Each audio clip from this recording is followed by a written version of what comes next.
Hi friends, welcome back to the channel. I hope you're healthy and well. So today we're going to be diving into the latest movie, Snow White. So grab a snack and let's get into it. Once upon a time, a noble king and queen were caught in the heart of a blizzard. In the midst of the storm, the queen gave birth to a daughter. They named her Snow White, a name as delicate and pure as the snow that fell around them. As the years passed, Snow White grew into a kind hearted child, loved by all who knew her. She spent her days among the people of the kingdom, sharing in their joys and celebrations. Wherever she went, happiness seemed to follow. But soon, joy began to fade. The good queen fell ill, and long before she passed away, the kingdom mourned, and Snow White, still so young, lost the warmth of her mother. In time, the king remarried. His new queen was strikingly beautiful, with a presence that enchanted all who saw her. But beauty, as it turned out, hid a much darker truth.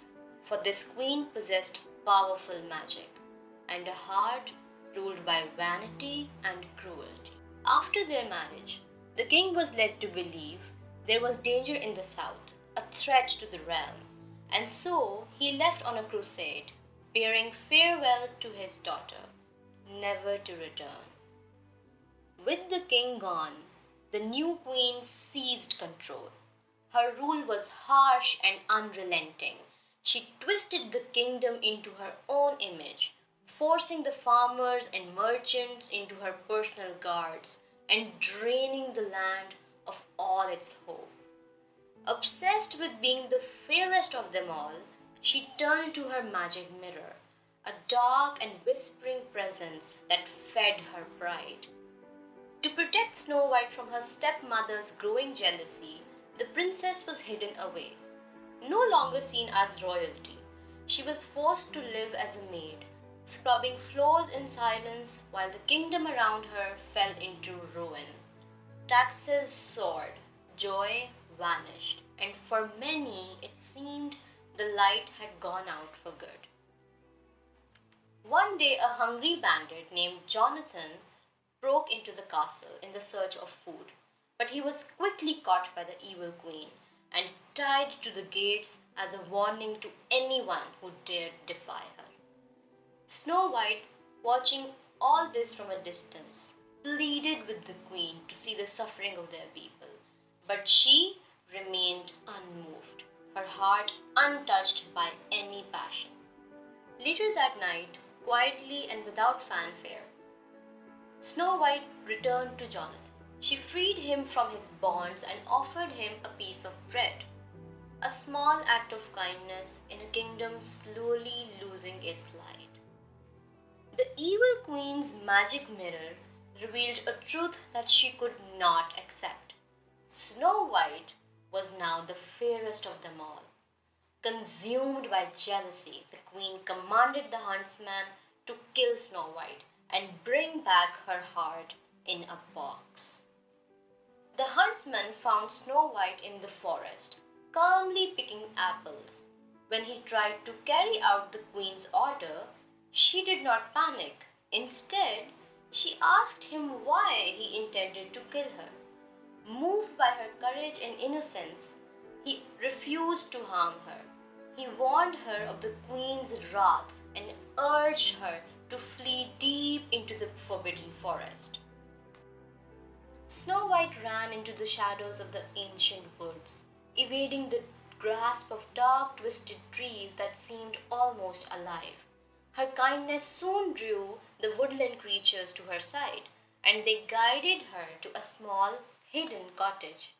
Exhausted, she found rest there, falling asleep on one of the beds, unaware of what awaited. Meanwhile, the seven dwarfs, Doc, Grumpy, Happy, Sneezy, Bashful, Sleepy, and Dopey, went off to work in the mines, their hands marked with magic that affected the diamonds they dug. When they returned, they found her asleep in their beds. Mistaking her for a bandit, they panicked and scattered.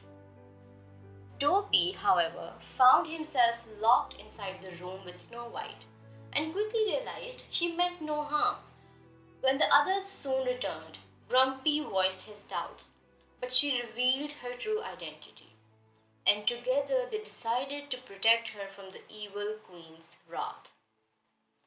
Meanwhile, in the castle, the magic mirror revealed the truth to the evil queen. Snow White was still alive. The huntsman had deceived her, placing an apple in the box instead of Snow White's heart.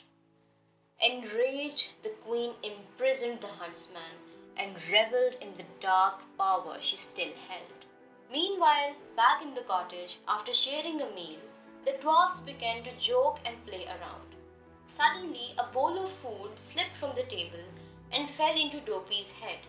The others laughed and, feeling embarrassed, Dopey quietly walked outside. Snow White followed him, hoping to offer comfort. Though he did not speak, she encouraged him to express himself through song. Slowly he began to whistle, and soon she gathered the other dwarfs to join in, turning this moment into a joyful song that lifted their spirits and brought them even closer.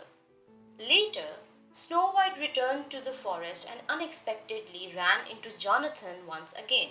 He introduced her to his group, a band of 7 loyal bandits who had once served the king and now despised the evil queen. Jonathan had not realized Snow White's true identity when they first met at the castle. But their reunion was cut short when the queen's guards arrived, sent to capture the Snow White. Jonathan and his bandits quickly hid her, but she stepped forward, revealing herself.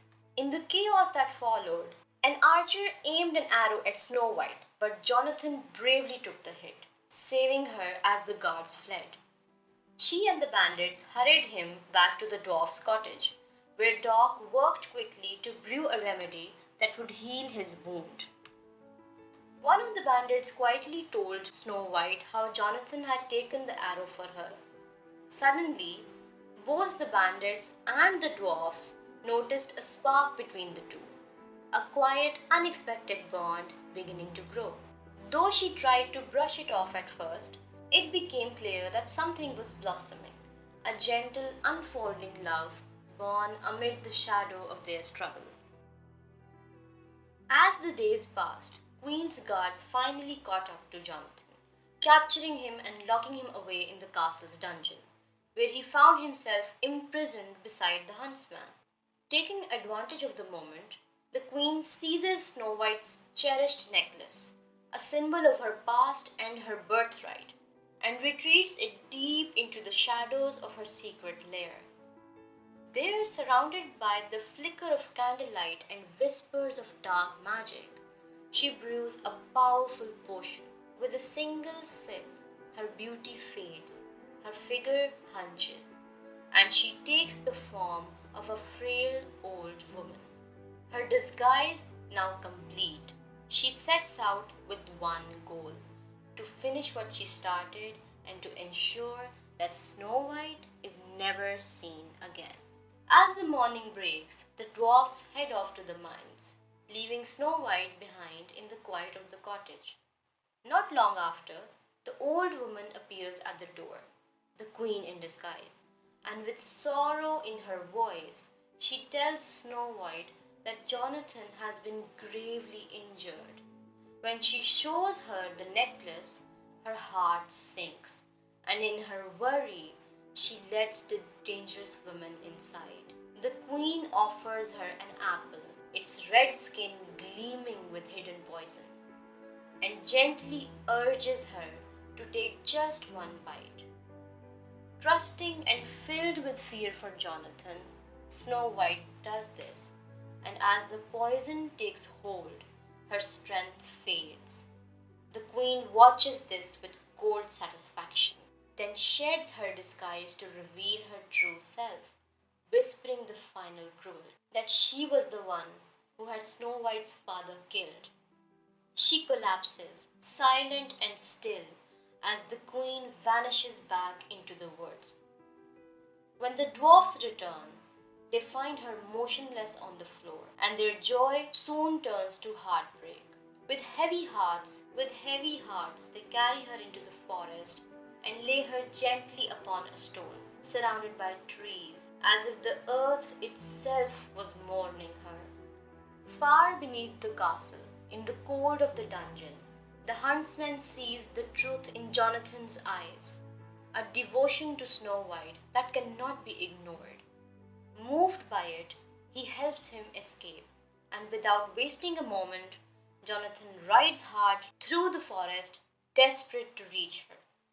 When he arrives, he finds her still and silent upon the stone, surrounded by the grieving dwarfs.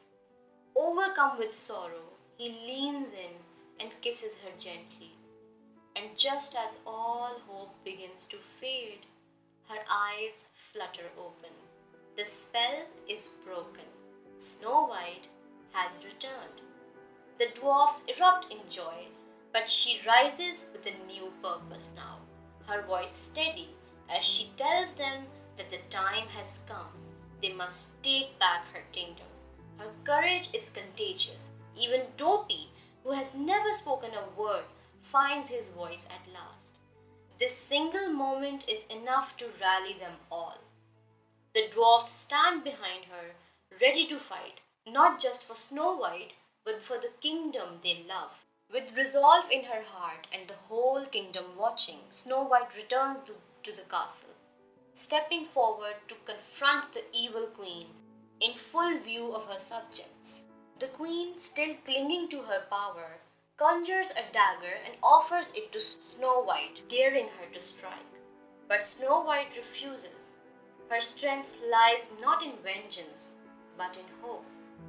Enraged, the queen commands her guards to execute her. But Snow White speaks their names aloud, one by one. Names they had long forgotten, lives they once lived before the queen's cruelty took hold. The words stir something in them, and slowly the guards begin to lower their weapons. One by one, they remember who they truly are and turn against the evil queen. Desperate, she lashes out, attempting to kill Snow White herself. But the bandits and the dwarfs rush forward to protect her, standing as one. The kingdom slowly returns to what it once was, full of light and laughter and life. Snow White, now queen, rules with the same compassion that saved them all. And by her side is Jonathan, no longer a bandit, but a husband and a leader in his own right. Together, they begin a new chapter, one where good things grow, and the story of the fairest in the land lives on in every heart. So that was it for today's movie. Let me know how you like it. I will wait for your comments. Take care and bye.